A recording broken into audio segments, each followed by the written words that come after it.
بسم اللہ الرحمن الرحیم۔ سامعین کرام، خطبہ حجۃ الوداع کا ہم اس حصے پر پہنچے تھے کہ نبی کریم صلی اللہ علیہ وسلم جب اپنا خطبہ دے چکے تو یہ آیت نازل ہوئی کہ آج میں نے تمہارے لیے تمہارا دین مکمل کر دیا اور تم پر اپنی نعمت پوری کر دی اور تمہارے لیے اسلام کو بحیثیت دین پسند کر لیا۔ حضرت عمر رضی اللہ عنہ نے یہ آیت سنی تو رونے لگے۔ دریافت کیا گیا کہ آپ کیوں رو رہے ہیں؟ فرمایا اس لیے کہ کمال کے بعد زوال ہی تو ہے۔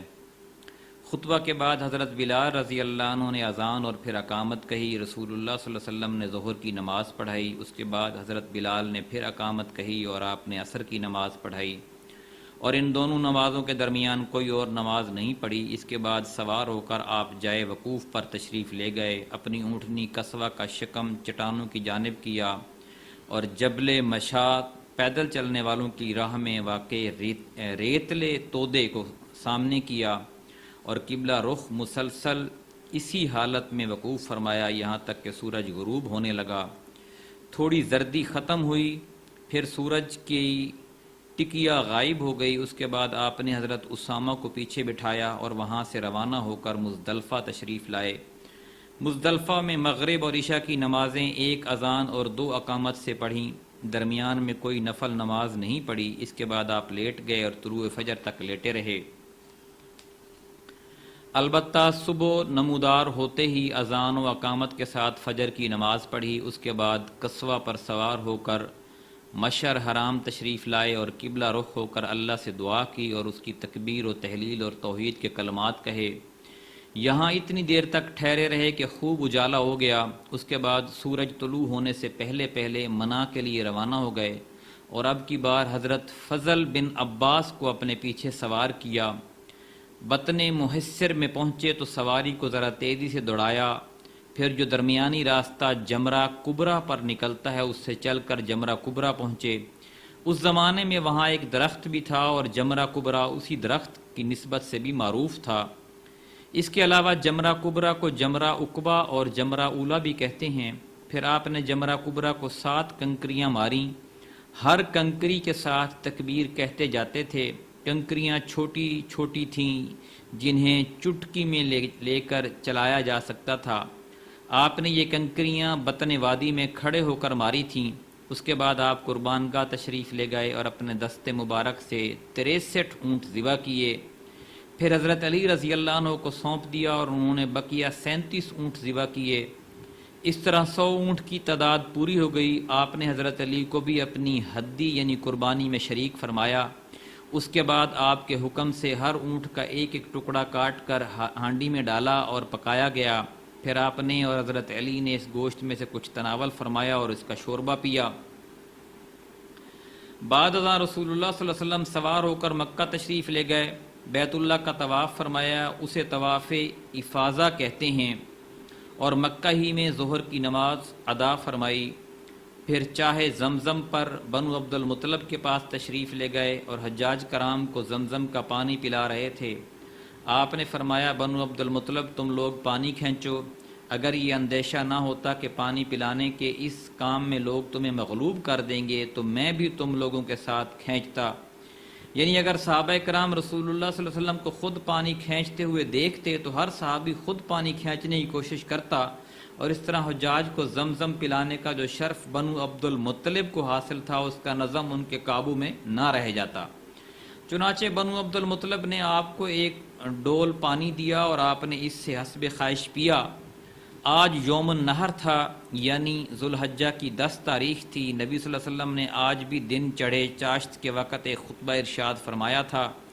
خطبہ کے وقت آپ خچر پر سوار تھے اور حضرت علی آپ کے ارشادات صحابہ کو سنا رہے تھے۔ صحابہ کرام کچھ بیٹھے اور کچھ کھڑے تھے۔ آپ نے آج کے خطبے میں بھی کل کئی باتیں دہرائیں۔ صحیح بخاری اور صحیح مسلم میں حضرت ابو بکر رضی اللہ عنہ کا یہ بیان مروی ہے کہ نبی صلی اللہ علیہ وسلم نے ہمیں یوم النحر 10 ذوالحجہ کو خطبہ دیا، فرمایا زمانہ گھوم پھر کر اپنی اسی دن کی ہیبت پر پہنچ گیا ہے جس دن اللہ نے آسمان و زمین کو پیدا کیا تھا۔ سال 12 مہینے کا ہے جن میں سے 4 مہینے حرام کے ہیں، 3 پے در پے یعنی ذی قعدہ، ذوالحجہ اور محرم، اور 1 رجب۔ مضر جو جمادی الاخرہ اور شعبان کے درمیان ہے۔ آپ نے یہ بھی فرمایا کہ کون سا مہینہ ہے؟ ہم نے کہا اللہ اور اس کے رسول بہتر جانتے ہیں، اس پر آپ خاموش رہے یہاں تک کہ ہم نے سمجھا کہ آپ اس کا کوئی اور نام رکھیں گے، لیکن پھر آپ نے فرمایا کہ یہ ذوالحجہ نہیں ہے۔ ہم نے کہا کیوں نہیں؟ آپ نے فرمایا یہ کون سا شہر ہے؟ ہم نے کہا اللہ اور اس کے رسول بہتر جانتے ہیں، اس پر آپ خاموش رہے یہاں تک کہ ہم نے سمجھا آپ اس کا کوئی اور نام رکھیں گے، مگر آپ نے فرمایا کیا یہ بلدہ مکہ نہیں ہے؟ ہم نے کہا کیوں نہیں؟ آپ نے فرمایا اچھا تو یہ دن کون سا ہے؟ ہم نے کہا اللہ اور اس کے رسول بہتر جانتے ہیں، اس پر آپ خاموش رہے یہاں تک کہ آپ نے سمجھا آپ اس کا کوئی اور نام رکھیں گے، مگر آپ نے فرمایا کیا یہ یوم النحر قربانی کا دن یعنی 10 ذوالحجہ نہیں ہے؟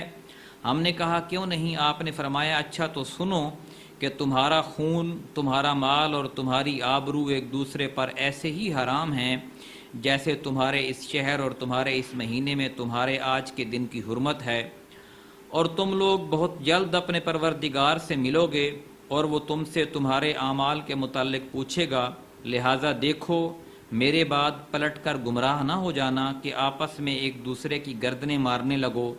بتاؤ کیا میں نے تبلیغ کر دی؟ صحابہ نے کہا ہاں۔ آپ نے فرمایا اللہ گواہ ہے، جو شخص موجود ہے وہ غیر موجود تک میری باتیں پہنچا دے، کیونکہ بعض وہ افراد جن تک یہ باتیں پہنچائی جائیں گی وہ بعض موجودہ سننے والوں سے کہیں زیادہ ان باتوں کے فروبست کو سمجھ سکیں گے۔ ایک روایت میں ہے کہ آپ نے اس خطبے میں یہ بھی فرمایا یاد رکھو کوئی بھی جرم کرنے والا اپنے سوا کسی اور پر جرم نہیں کرتا، یعنی اس جرم کی پاداش میں کوئی اور نہیں بلکہ خود مجرم ہی پکڑا جائے گا۔ یاد رکھو کوئی جرم کرنے والا اپنے بیٹے پر یا کوئی بیٹا اپنے باپ پر جرم نہیں کرتا، یعنی باپ کے جرم میں بیٹے کو یا بیٹے کے جرم میں باپ کو نہیں پکڑا جائے گا۔ یاد رکھو شیطان مایوس ہو چکا ہے کہ اب تمہارے اس شہر میں کبھی بھی اس کی پوجا کی جائے، لیکن اپنے جن اعمال کو تم لوگ حقیر سمجھتے ہو ان میں اس کی اطاعت کی جائے گی اور وہ اس سے راضی ہوگا۔ اس کے بعد آپ ایام تشریق یعنی 11، 12، 13 ذوالحجہ کو منا میں مقیم رہے۔ اس دوران آپ حج کے مناسک بھی ادا فرما رہے تھے اور لوگوں کو شریعت کے احکام بھی سکھا رہے تھے، اللہ کا ذکر بھی فرما رہے تھے، ملت ابراہیمی کی سنن حدی بھی قائم کر رہے تھے اور شرک کے آثار و نشانات کا صفایا بھی فرما رہے تھے۔ آپ نے ایام تشریق میں بھی ایک دن خطبہ دیا، چنانچہ سنن ابی داؤد میں یہ سند حسن مروی ہے کہ حضرت سرا بنت بنہان رضی اللہ عنہ نے فرمایا کہ رسول اللہ صلی اللہ علیہ وسلم نے ہمیں روز کے دن خطبہ دیا اور فرمایا کہ یہ ایام تشریق کا درمیانی دن نہیں ہے۔ آپ کا آج کا خطبہ بھی کل یوم النحر کے خطبے جیسا تھا اور یہ خطبہ سورہ نصر کے نزول کے بعد دیا گیا تھا۔ ایام تشریق کے خاتمے پر دوسرے یوم النحر یعنی 13 ذوالحج کو نبی صلی اللہ علیہ وسلم نے منا سے کوچ فرمایا اور وادی البطح کے خیف بنی کنانہ میں فروکش ہوئے، دن کا باقی ماندہ حصہ اور رات وہیں گزاری اور ظہر، عصر، مغرب اور عشاء کی نمازیں وہیں پڑھیں، البتہ عشاء کے بعد تھوڑا سا سو کر اٹھے، پھر سوار ہو کر بیت اللہ تشریف لے گئے اور طواف و وداع فرمائے، اور اب تمام مناسک حج سے فارغ ہو کر آپ نے سواری کا رخ مدینہ منورہ کی راہ پر ڈال دیا، اس لیے نہیں کہ وہاں پہنچ کر راحت فرمائیں بلکہ اس لیے کہ اب پھر اللہ کی خاطر اللہ کی راہ میں ایک نئی جد و جہد کا آغاز فرمائیں۔